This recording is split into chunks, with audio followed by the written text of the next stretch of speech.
رسول اللہ صلی اللہ علیہ وسلم نے بتایا تھا کہ خلافت اعلی منہاج نبوہ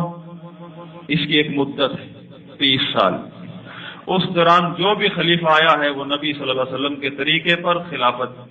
چلا رہا تھا۔ اس کے بعد فرمایا ملک و رحمہ، اس کے بعد بادشاہت آئے گی، وہی خلافت، یہ 30 سال تک خلافت نبوہ، نبوت والی خلافت ہے۔ اس کے بعد خلافت ملوکیت والی ہوگی، خلافت کو ہی کہا ہے، کوئی فرق نہیں ہے خلافت میں اور ملوکیت میں، صرف ان کے لیول میں فرق ہے۔ 30 سال کی جو خلافت ہے وہ نبوت والی خلافت ہے، اس کے بعد جو خلافت ہے وہ بادشاہت والی خلافت ہے، اور اس کے بارے میں فرمایا ملک و رحمت والی خلافت ہے۔ جو خلافت راشدہ کے بعد فوراً آئے گی خلافت بادشاہت کے انداز میں، وہ رحمت والی خلافت ہوگی۔ اور یہ بھی فرمایا، بخاری شریف کی حدیث ہے کہ یہ دین غالب رہے گا، باعزت رہے گا 12 خلیفہ تک، 12 خلفاء تک، سب کے سب قریشی ہوں گے۔ اور اہل سنت جو کہ اہل حق ہیں وہ گنتی آپ کو سکھاتے ہیں۔ پہلا خلیفہ اس گنتی کا انکار کوئی نہیں کر سکتا، چاہے مسلم و غیر مسلم، ابو بکر، عمر، عثمان، علی، معاویہ، یزید، پھر اس کا بیٹا معاویہ، مروان، عبد الملک، پھر ولید، سلیمان، عمر بن عبد العزیز۔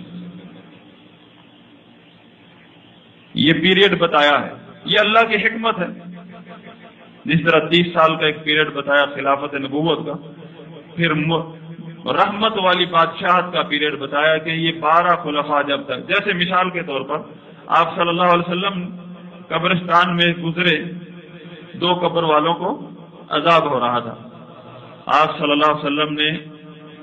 صحابہ کو بتایا ان کو عذاب ہو رہا ہے، عذاب قبر، ایک کو پیشاب سے کے چھینٹوں سے نہ بچنے کی وجہ سے، اور دوسرے کو چغل خوری کرنے کی وجہ سے۔ اور آپ صلی اللہ علیہ وسلم نے ایک ٹہنی منگوائی، درخت کی تازہ ٹہنی، اس کو 2 ٹکڑے کیا، ایک ٹکڑا اس قبر پہ رکھ دیا، دوسرا دوسری قبر پہ، اور فرمایا جب تک میں نے اللہ سے دعا کرتی ہے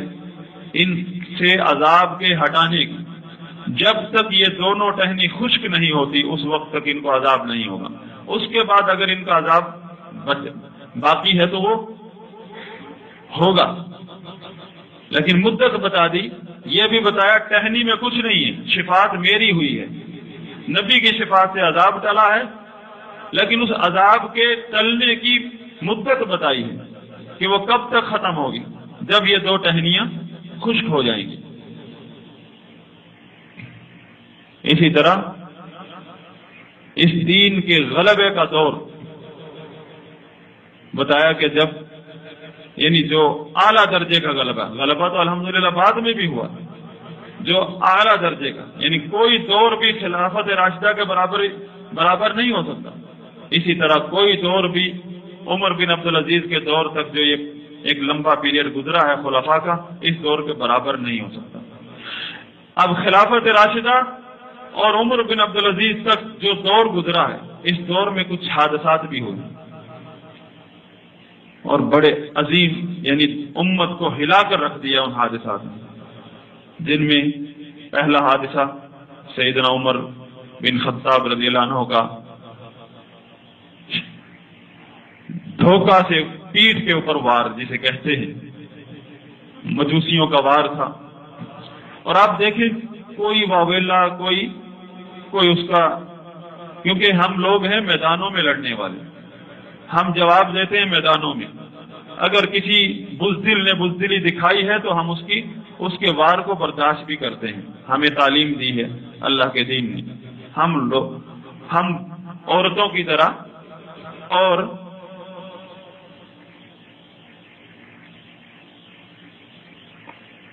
اور کمینے لوگوں کی طرح شور شرابہ نہیں کرتے۔ یہ امت مسلمہ ہے، اس کا ایک اعلیٰ مقام ہے، اعلیٰ کردار سکھایا ہے اسلام نے۔ پھر حالات اپنی جگہ پر برقرار رہے، اگرچہ خلیفہ کی شہادت بہت بڑا حادثہ تھا، سیدنا عثمان رضی اللہ عنہ کا دور آ گیا، اور پھر سیدنا عثمان رضی اللہ عنہ کی شہادت اس سے بھی بڑی دردناک تھی، اور آج تک اس کا مسلمان جب اس کو سنتا ہے پڑھتا ہے تو اس کو روٹی اچھی نہیں لگے گی کہ خلیفہ وقت کو اس طرح گھیرا ڈال کر مدینہ الرسول کا گھیرا ڈالا گیا۔ پھر ایک وقت آیا، ایک فئۃ باغیہ، باغی گروہ مسلمانوں کے دو عظیم گروہوں میں گھس گیا۔ یہ میرے الفاظ نہیں ہیں، اللہ کے رسول صلی اللہ علیہ وسلم کے الفاظ ہیں۔ مسلمانوں کے دو عظیم گروہ، ایک کی قیادت امیر المومنین عمر علی ابن ابی طالب رضی اللہ عنہ کے پاس ہے، اور دوسرے کی قیادت سیدنا معاویہ رضی اللہ عنہ کے پاس ہے، اور تیسرا گروہ فئۃ باغیہ وہ بیچ میں ہے۔ اس نے اپنا رنگ دکھایا، پھر حادثات پر حادثات ہوئے، اس کے بعد ایک ہی وقت میں دونوں گروہوں کے قائدین پر حملہ ہوا، عین اسی وقت۔ لیکن نہ وائرلیس کا دور ہے نہ فون کا دور، اسی وقت جہاں امیر معاویہ رضی اللہ عنہ فجر کی نماز پڑھانے آ رہے تھے وہاں حملہ کیا گیا، عین اسی وقت مدینہ کوفہ کی مسجد میں جہاں امیر المومنین علی رضی اللہ عنہ نے جماعت کروانی تھی وہاں حملہ ہوا۔ علی رضی اللہ عنہ آ گئے، اور امیر معاویہ کی طبیعت خراب تھی، انہوں نے کسی اور کو بھیجا تو وہ زخمی ہوا۔ اس کے بعد بالآخر خلیفہ راشد علی رضی اللہ عنہ کی بھی شہادت ہوئی، اور علی رضی اللہ عنہ کو جو تکلیفیں برداشت کرنا پڑی اپنے ہی لشکر سے، ان کی تکلیفوں کا ذکر مشہور ہے، سب اقرار کرتے ہیں۔ پھر اس کے بعد اللہ کے نبی صلی اللہ علیہ وسلم کی بشارت ثابت ہوئی کہ میرا یہ بیٹا حسن رضی اللہ عنہ کے بارے میں فرمایا تھا کہ مسلمانوں کی دو عظیم جماعتوں میں اتحاد کروائے گا، صلح کروائے گا، اور سیدنا حسن رضی اللہ عنہ کا مقام جو نبی صلی اللہ علیہ وسلم نے بتایا تھا، جو ان کا شرف اور کرم وہ ساری امت کے سامنے ابھر کے آیا، اور پھر یوں ایک نیا دور شروع ہوا، ملک و رحمہ، خلافت بادشاہت کے رنگ میں آ گئی، اور اس بادشاہت کے بارے میں نبی صلی اللہ علیہ وسلم نے فرمایا یہ رحمت والی بادشاہت ہے۔ اور پھر اہل سنت کا عقیدہ ہے امیر معاویہ کا دور عمر کا دور بالکل عمر کے دور کے متشابہ ہے۔ عمر ثانی اگر کسی کو کہنا جائز ہے وہ امیر معاویہ رضی اللہ عنہ۔ پھر اس کے بعد حادثات ہوتے رہے ان دوروں میں، اور پھر ایک ایسا حادثہ ہوا جس نے امت کو ہلا کر رکھ دیا۔ پھر وہی اس حادثے کا اثر جس طرح آج تک مسلمانوں کے اہل ایمان کے دلوں پر ہے، اسی طرح اس حادثے کو ہر سال اہل نفاق، اہل بدعت، اسلام دشمن، ملک دشمن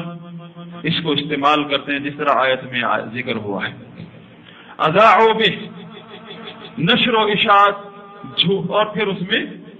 جو جھوٹ گھڑا جاتا ہے۔ اہل ایمان کو کیا تعلیم دی گئی ہے؟ وَلَوْ رَدُّوهُ إِلَى الرَّسُولِ وَأُولِي الْأَمْرِ مِنْهُمْ، اگر یہ لوگ مسلم امت، ہر مسلمان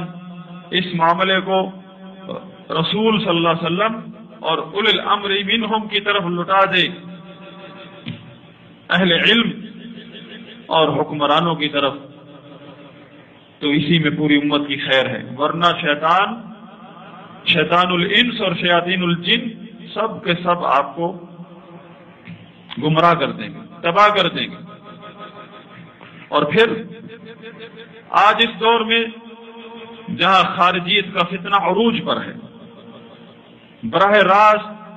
اسلام دشمن مانیٹرنگ کر رہے ہیں، ان کو چلا رہے ہیں ملکوں کو توڑنے کے لیے۔ عین اس وقت میں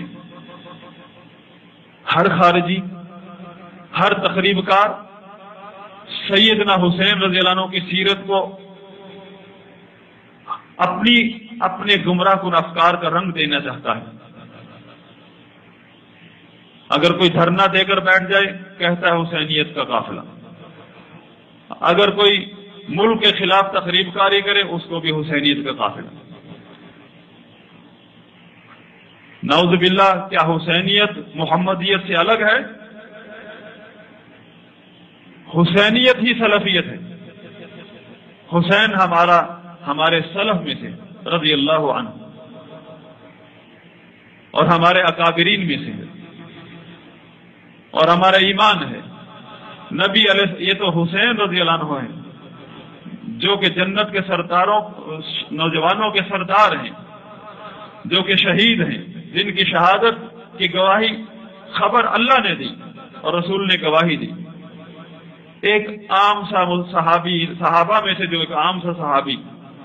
اس کے بارے میں بھی ہمارا ایمان ہے کہ وہ کبھی گمراہی نہیں کر سکتا، کبھی گمراہوں کی تائید نہیں کرے گا، کبھی گمراہوں کو ان سے تائید نہیں ملے گی، نہ خارجیوں کو نہ رافضیوں کو، کسی کو تائید نہیں ملے گی صحابہ سے اور جو ان کے تابعین ہیں نہ ان سے۔ اس لیے کامیابی اسی میں ہے۔ اللہ کی نصیحت کو پلے باندھ لیجیے۔ کوئی کسی بھی قسم کا حادثہ ہو، کسی بھی قسم کے حالات ہوں، لوگوں کے پیچھے قصے کہانیاں بیان کرنے والوں کے پیچھے، بغیر علم کے بات کرنے والوں کے پیچھے نہ ایسی کتابیں پڑھیں، نہ ایسا میڈیا سنیں، نہ ایسے ممبروں کے قریب بیٹھیں، نہ ایسی مسجدوں کے درس سنیں۔ صرف اور صرف رجوع کریں ایسے اہل علم کی طرف جو آپ کو صرف علم سے جوڑتے ہیں، جو رسول اللہ صلی اللہ علیہ وسلم اور صحابہ کا مسلک سکھاتے ہیں اور اللہ اور اس کے رسول کی تعلیمات آپ تک پہنچاتے ہیں۔ آپ فتنوں سے بچ جائیں گے، شیاطین الانس والجن سب کے سب دانت پیستے رہ جائیں گے، نہ آپ کے ملک کا نقصان ہوگا، نہ آپ کی قوم کا نقصان ہوگا، نہ آپ کے عقیدے کا نقصان ہوگا۔ اللہ سے دعا ہے کہ اللہ تعالی مسلمانوں کو جو ان حادثات سے تکلیف پہنچتی ہے